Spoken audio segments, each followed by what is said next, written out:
ti chairperson le helai muna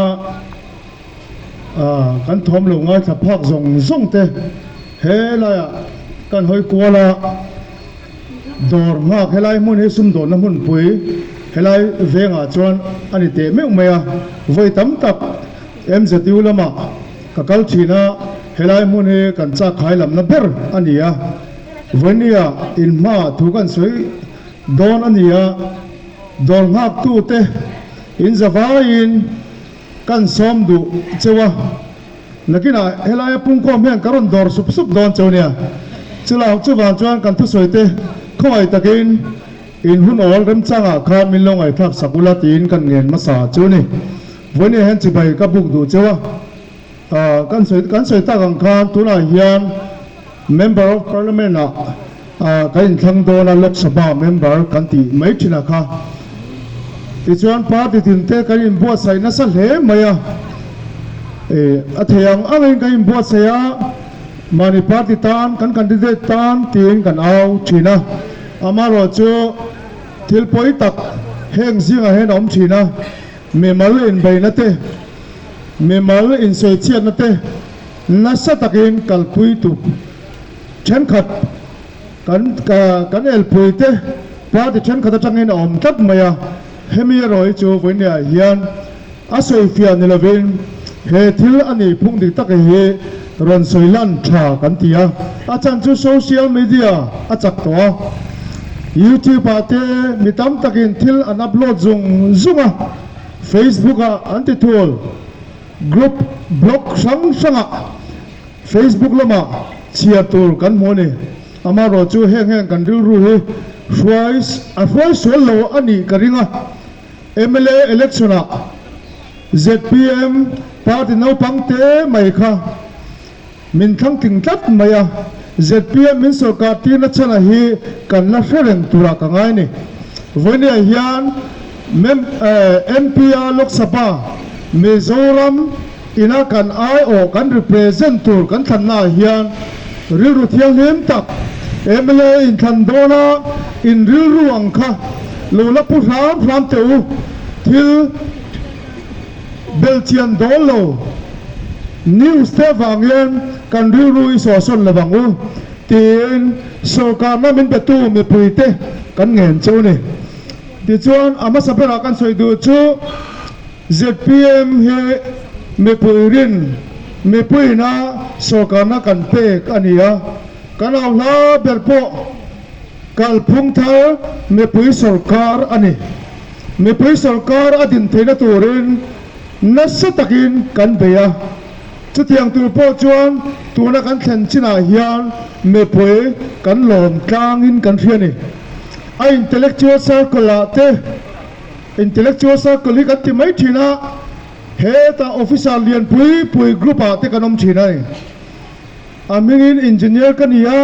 engineer group a hen kom nem hle maya a then chu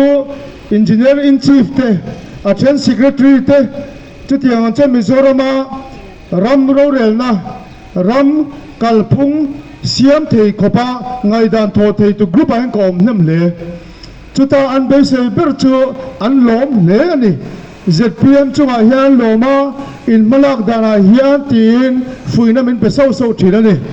keima tunge ani kani ti min sia ti chuan chu tianga chuan ngai dan tlang takin an soi ngam na he tiangang party hi alom ngai lo ni tuna chuan me pui be se bera hi a thleng dik donin kan thia ni tuna in thlen china hian kan lom hle ti he min sil dan thina ni chu ZPM sarkar phata changa kan tona ni a chu voina min lo ngai thatu te ne na ka share du ni in share lo kha ui de wa chu wang kan soi chu ka ni ten magdo mai chu kan soi no ZPM sarkar khan budget kan na nei reng lova MNA fina sarkar siam tu masa tena an budget an kalpuyang angkha kaini chon kan chom mai a budget se son po ala hun lova mani lo ka budget se son kan nei zo chia amaro chu financial year sarkar sum kum to pa khan Chief Minister Bangla office kan meeting line kan finance lama kan milok pui ten kan CM nena phone call aron peya aron call chuta answer chu in lom ve karing ani ni sarkar na intla ka hi financial year top te ani kher lo awangin MNF lampang tan chuan chan mun han so na tur chu om mai the chu ti za sum kan nu chia lom congress howina an sarkar lain MNF in an thak dak thu da khan congress ina an revenue tanga chu zong zong chu sum chu ti za chu kan nu chia an ti ni yang chia chu ke ni pon kan sum ve tho amaro chu financial year ending chuan Mizoram heti khopalei banga huna hian opening balance nei thei kan ni kha kalom hle ni nimina Durdarshana tunlai politics MP election atana hian party ayun ka thua congress pon thu MNF pon thu ni ke aya misinya tak tak te hriana zau tak tak nei te athen chu ex MLA te pon ni chu tiang kara chuan kan suiria tu man min riak ngam lo achan chu financial ending hian adik tak chon leibanga kan ni ti kain ria amaro chu sarkar na sum man dan te asum lobat to zong zong te an calculation mumal takin kan sarkar official te hian an ti thina ni chuta chon opening balance kan nei the tin lom taka kan chief minister an filakha ke chu kalo lim viaw ni amalam pang ka soi thiam lova amalam panga an lo nei lo thina mun le ti po ka siat phui lo ni amaro chu khami ringot po khan karirua austerity measures kan tia asap tongin in ren chempla kan te ni amaro chu chumi chu MNF lama kan unaw Serchip Belami Khan Serchip Bela MNF candidate Khan miron react ngala austerity measures si insoi ve fowa ateni asoi te mai illo langai thang Durdarshana Khan YouTube pa mani amaro chu ka soi tum zo ga chu in hial tur mun ani lo wa khalai mun ka kan soi tum zo ga chu austerity measures si kan la chiang ani achan chu MLA zong zongin sarkar lima motor an lei na tur motor nei sa reng point motor an lei thar na tur poisa apethin nuai som panga te an ap le ni chu tiang ang zong zong chuan ngai to ula khami ringot mai kan khap mak te ten facilities an don tur minister ni mo CM ni mo MLA ni mo eng board chairman ani mo khang zong zong kan tin hiam ringot khan kan sum tam takhi mepuitan ahum to ni chu kan campaign laya kan au na berpo ni kan in ren se mangai leiba kan nga lutok kan leiba hi eng tin nge niang ti khopin alungai kha kan ni ta chon kum som nga chung hian kan rul tur te kan puk ula chu tiang ang chu tura hian leiba rul turin sarkar hi ai buat sai an ringot mai ni Punjab pa kwan AAP ina sarkar na an siam lim khan an liberal na turkha an budget estimate atagin 7.4% vel an da har hot mai ni eng vange ti chuan ama congress ina an lo sarkar na khan leiba nga lu tuka chu liberal na tur chu budget atagin da tarimot mai ni chu national news ate pokan mu ni khatiang ang din mun chia kha Mizoram in kan tong ta apoi khop mai chu wang chuan voine hian ZPM lo sarkar hi ahun taka pathianin ami te chong chai na ngai khain ami te mang vekin sarkar na min siam tira kan film khur khop mai kan sarkar na kalpui dara poi kan film khur soi sel na le do dang na te chu kan tok ron chau mi fam kim kan nilo amaro chu tun huna hian tlem kan soi du ni ministry lak lu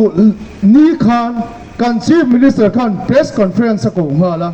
chung zinga chuan ni za chunga ti lo tin tu ti asoi tlang hala ni hei election kan campaign lai pon kan soi na salatu ni za chunga ti lo tin tu ti a kan lo duan sa kha me pui hriata apuang ngamani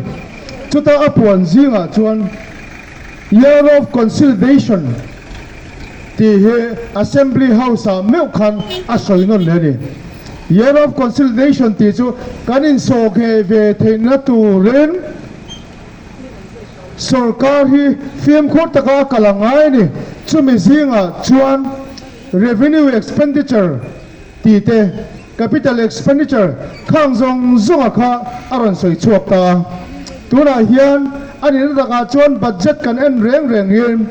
capital hi kan en thin ni chuta chuan infrastructure kan ti sarkar ina rural lian asiam theina tur ta na chutiang chu budget da tam thin ni ma se tun chu ma ha tlem ta tlat mai ni eng wang he kan ti chuan ba kan nga lu tu ka wangin year of consolidation hi kan manangai ni ti he kan Pakistan ani ya chumi ta na chuan year of consolidation year kan buang tup mai ni eng wang nge hemi hun chung hian mi puya atam thiang ber kun na tok tu te ania mo entrepreneurship ti te mania sum do na din tu te mania mystery workshop din du te chutiang ang zong zong mi talented te zong zong henga hian kan sum hi aluan phutangai ni helaya building hian pui sakri ngot te kan soi zau lokang champaya khian Bangla PWD Bangla kan ti thina khian building lian puyan sani market turante tu manalu lo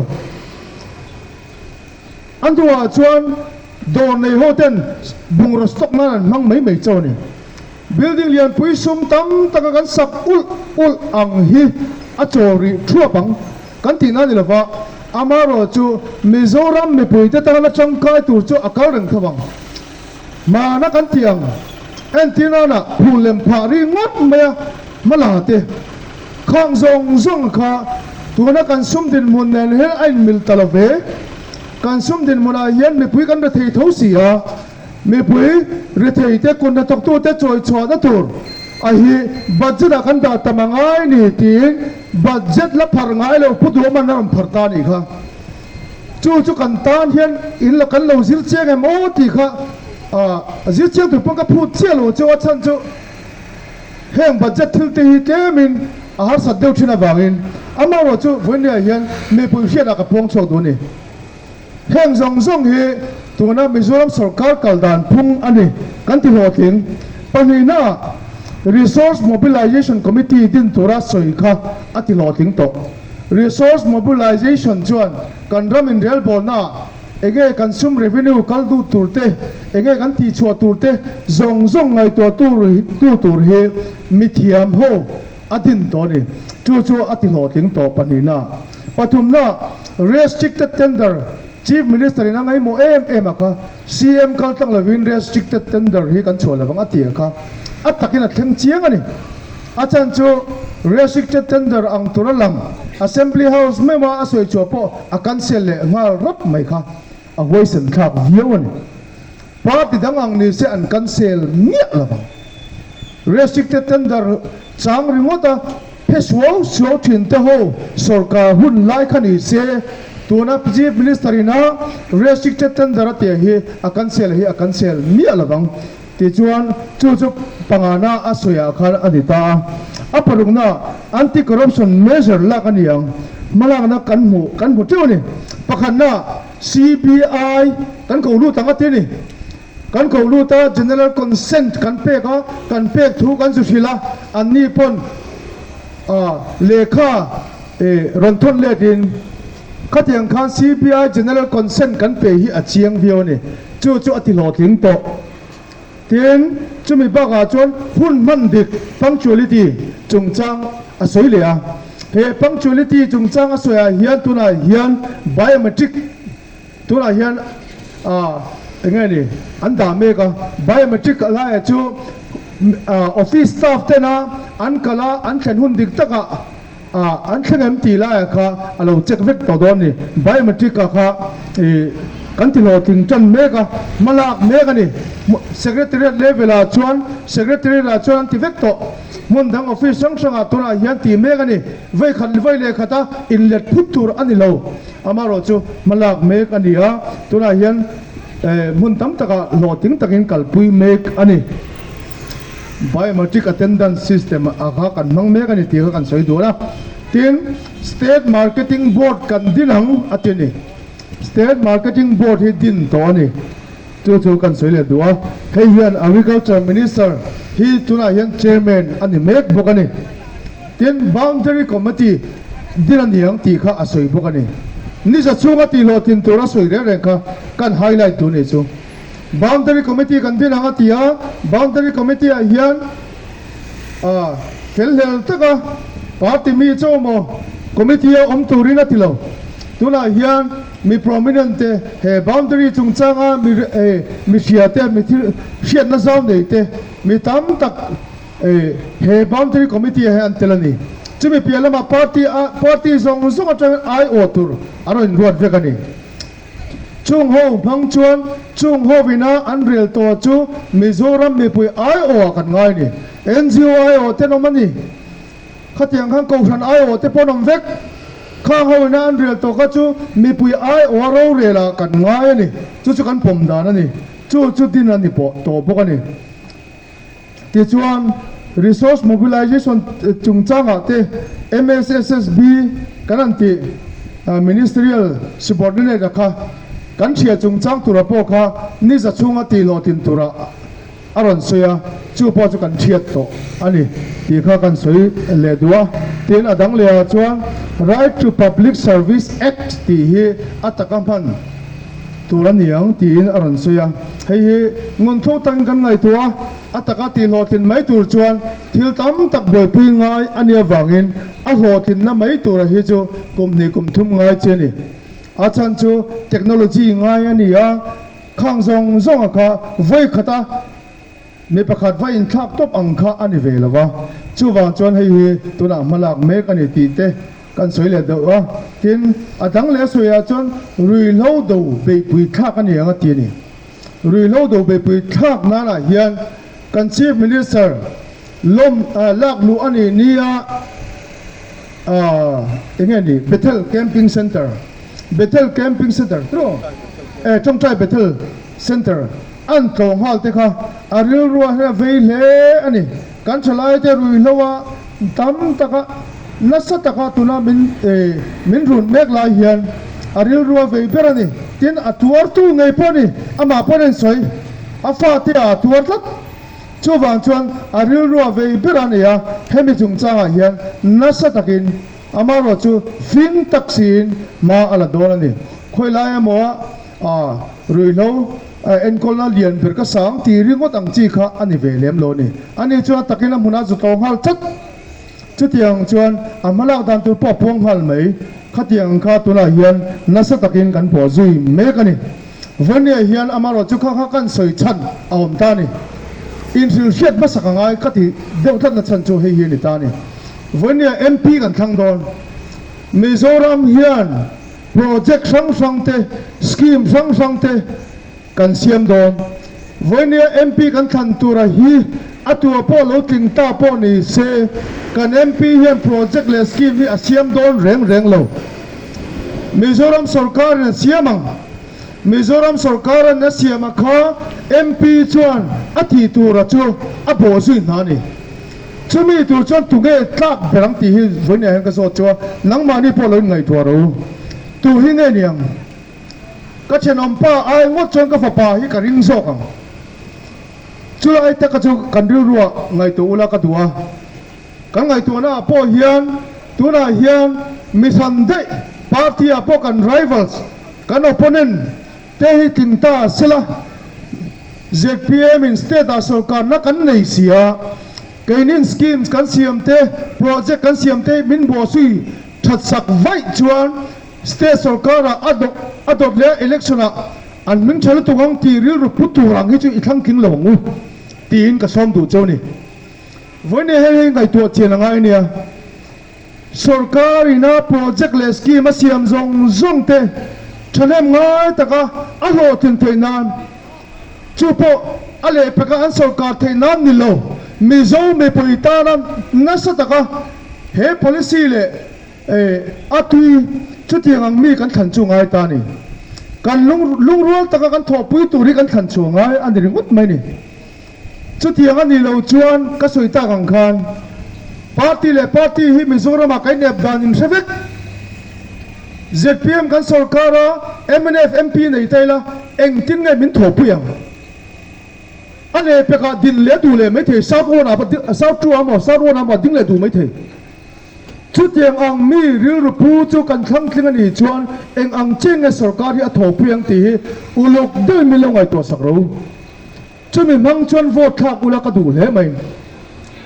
chu wang chuan voi ne hian heng zong zong hi kan ru lian ber se ka duwa achan chu MP an nim yawa parliament house a khulai huna role la sang an thudon role la sang a session a thu a soi tamalom chu ti khati kan ti amaro chu session a kan thu soi himo Mizoram MP pakhat che kan nei Rajya Sabha pakhat kan nei a Lok Sabha pakhat kan nei hemi hian a effective lutuk lo kan nam kan sa kwa kan ram a him thena tur hian tu po hi pen chuakila helai ka pu po hi thang tingila a pen tho thubang a chan chu Mizo nama kan chiang lutuk ale peka age ale peka kan ti tur chu Mizoram tana Mizo me pue Mizo kun na tok tu tam nam huna hian engang nge ma kan so nang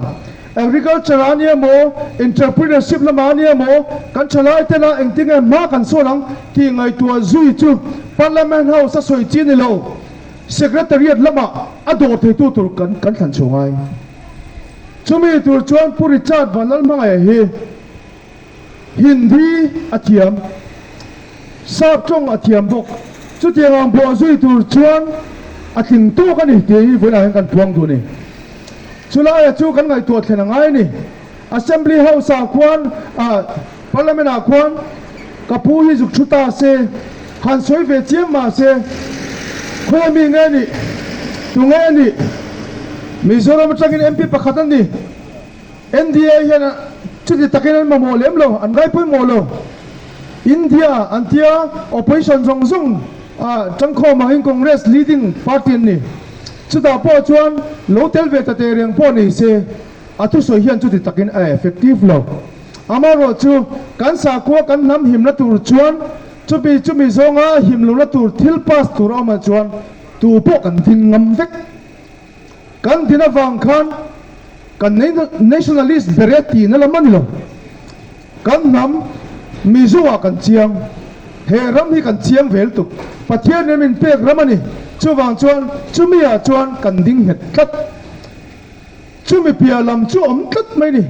chumi pialam chu enge sarkar lai state sarkar le MP lungrual taka an thoa thanem ngai taka thil bo zui tu reng project le schemes a bo zui theina tu rakha tunge ti hi kan chian ngai vio ni puri chara hi achan chin chu inglo ngai tha toin ga ringa Podal Zoma, Wing Commander, retired Fapania. Hey, Mizo, Chong Upa Chuan Tiana Suya, Chung Zinga Chuan, Sierrang in Sierrang, Sing Antitin.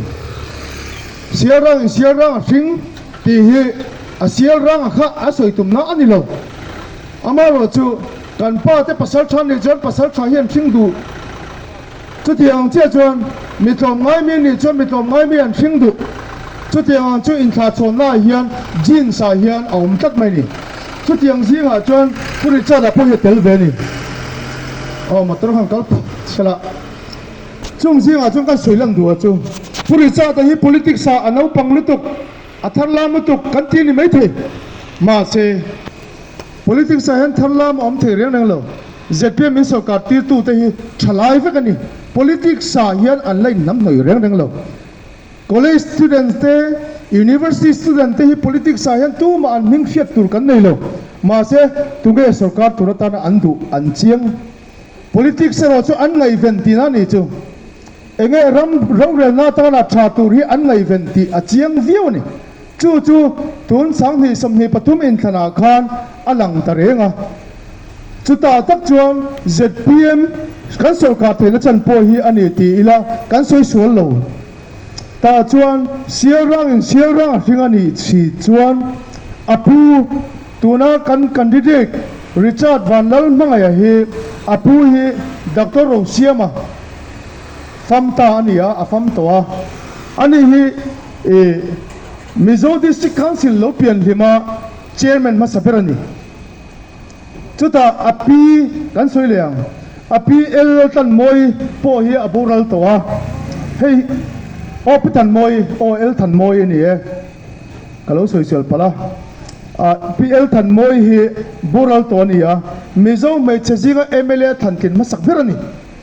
chutiang ang kha kal zel chuni thisana he loin som vio ni a ram mangai na anni kal masa te na ram ka he ram mizoram kan nei chun mangai takalu en kol tu to te tha ani chuwan chuan arinom tok ani ti kha kan soidu ani ti chuan zenala po doilo subject apo subject har kan ti thina commerce graduate ania tin kan soita kang kha mam ko te lo thok to thina kumsom pathum zat alo thok to assistant manager tin amaro chu earlier retirement scheme in achuak ta sangni som panga khan amaro chu chumi chhonu chu entrepreneurship lampanga tuita tak maya ala thalai zek zok po keini po entrepreneurship lama kalna sa kan nia entrepreneurship lama sulnu pok an lo nei ve to ni chutianga tui mi MP candidate ZPM chop chok hi alo mom hle ani achan chu kum sob ga tin to nu te somruk tin to nu a chuan